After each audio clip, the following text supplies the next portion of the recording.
രാഷ്ട്രങ്ങളിൽ നിന്നും ഭിന്നമാണ്.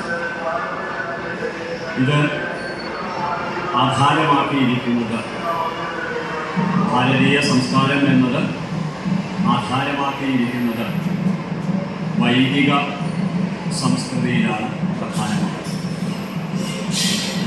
വൈദിക സംസ്കാരം എന്ന് പറയുമ്പോൾ 4 വേദങ്ങൾ, അവയുടെ ഉപവേദങ്ങൾ, അവയുടെ ഉപനിഷത്തുക്കൾ, ഇതൊക്കെ ഉൾപ്പെടുന്ന ഒരു ബൃഹദാധാരത്തിലാണ് നമ്മുടെ സംസ്കാരം രൂപപ്പെട്ടിരിക്കുന്നത്.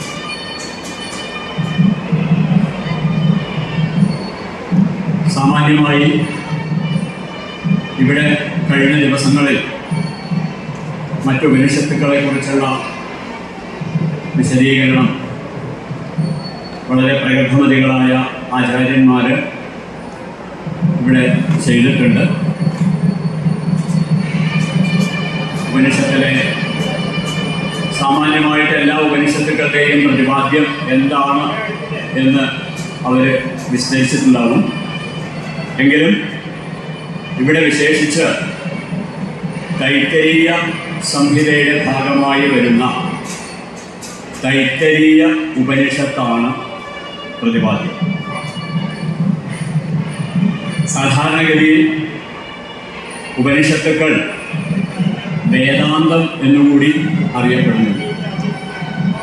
വേദത്തിൻ്റെ അന്ത്യഭാഗത്ത്, വേദത്തിൻ്റെ അന്ത്യഭാഗം എന്ന് പറയുമ്പോൾ നമ്മൾ മനസ്സിലാക്കേണ്ടത് ആ സംഹിതാ ഗ്രന്ഥങ്ങളുടെ ഒടുവിൽ എന്നല്ല.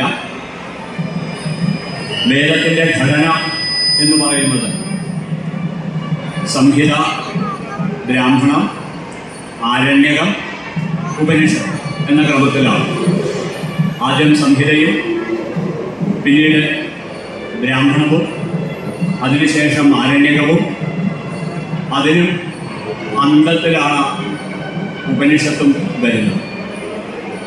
അപ്പോൾ വൈദിക കാലഘട്ടത്തിൻ്റെ അന്ത്യപാദത്തിൽ ഉത്ഭവിച്ചത് കൊണ്ടാവും ഇവയെ നമ്മൾ വേദാന്തം എന്നുകൂടി വിവക്ഷിച്ചു വരുന്നത്.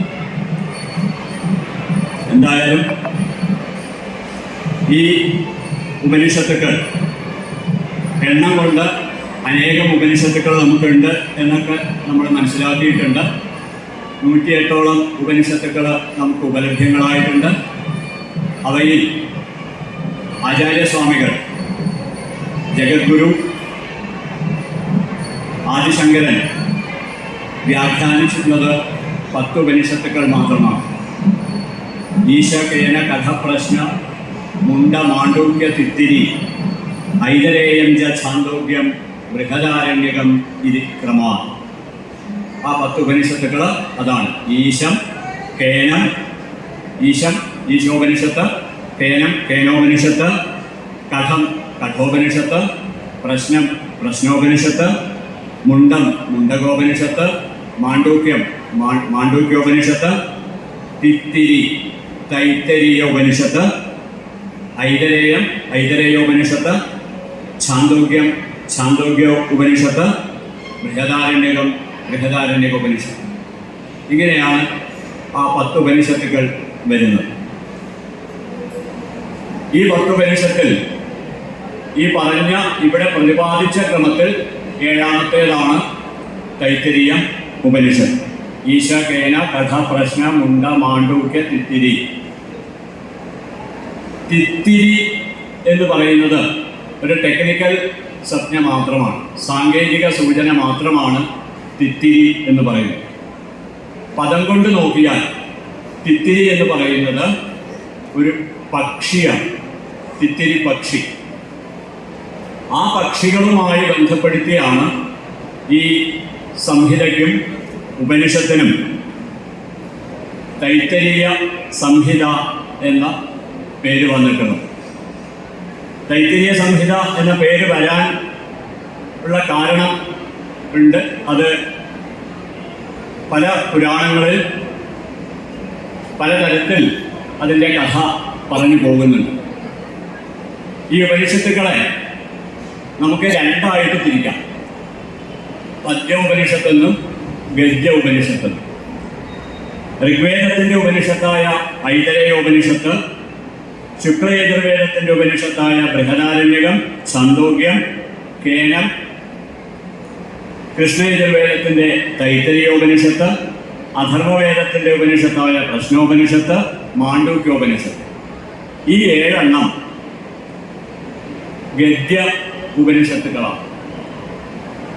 ശേഷിക്കുന്ന 3 എണ്ണം ശുക്ല യജുർവേദത്തിൻ്റെ ഭാഗമായി വരുന്ന ഈശാവാസ്യ ഉപനിഷത്ത്, കൃഷ്ണയജുർവേദത്തിൻ്റെ തന്നെ ഭാഗമായിട്ടുള്ള കഠോപനിഷത്ത്, അഥർവവേദത്തിൻ്റെ ഭാഗമായിട്ടുള്ള മുണ്ടകോപനിഷത്ത്.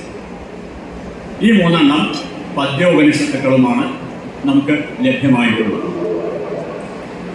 എന്തുകൊണ്ടാണ് യജുർവേദത്തിന് തൈത്തരീയ സംഹിത എന്ന പേര് വന്നത് എന്നുള്ളതിനെക്കുറിച്ച് ചില പരാമർശങ്ങൾ നമുക്ക് പുരാണങ്ങളിൽ ഉപലഭ്യങ്ങളാണ്. കൃഷ്ണ യജുർവേദമെന്നും ശുക്ല യജുർവേദമെന്നും യജുർവേദം 2ആയി പിരിയുന്നു. മറ്റു വേദങ്ങൾക്കൊന്നും ഈ ശുക്ല കൃഷ്ണ ഭേദങ്ങൾ ഇല്ല. ശുക്ലയജുർവേദം ശുക്ലപദത്തിന്റെ അർത്ഥം നോക്കിക്കഴിഞ്ഞാൽ വെളുത്തത് എന്ന അർത്ഥം കിട്ടും, കൃഷ്ണ കറുത്തത് എന്ന അർത്ഥം കിട്ടും. അപ്പൊ ഈ പേര് എങ്ങനെ വന്നു, പേരിന് എന്താണ് പ്രസക്തി എന്നൊക്കെയുള്ളതും കൂടി നമ്മൾ ചിന്തിക്കേണ്ടതുണ്ട്. സാധാരണഗതിയിൽ ഒരു പേരിന് എന്തിരിക്കുന്നു എന്ന് ചോദിച്ചാൽ, പേര് സാർത്ഥകമാണെങ്കിൽ അത് മോക്ഷപ്രദം കൂടിയാണ് എന്നാണ് നമ്മൾ മനസ്സിലാക്കുന്നത്. ഭാഗവതത്തില് അജാമിളന്റെ കഥയിൽ അജാമിളന്റെ അന്ത്യകാലം അദ്ദേഹം യമകിങ്കരന്മാർ വന്ന് അദ്ദേഹത്തിന്റെ ആത്മാവിനെ അപഹരിക്കുന്നതായ ആ സമയത്ത് തൻ്റെ മകന്റെ പേര് നാരായണ എന്ന ആ പദം ഉച്ചരിച്ചതോടുകൂടി യമലോകത്തേക്ക് പോണ്ടിയിരുന്ന ആത്മാവ് വൈകുണ്ഠത്തിലേക്ക് പോയി എന്നാണ് കഥ. അപ്പോൾ പേര് സാർത്ഥകമായിരിക്കണം.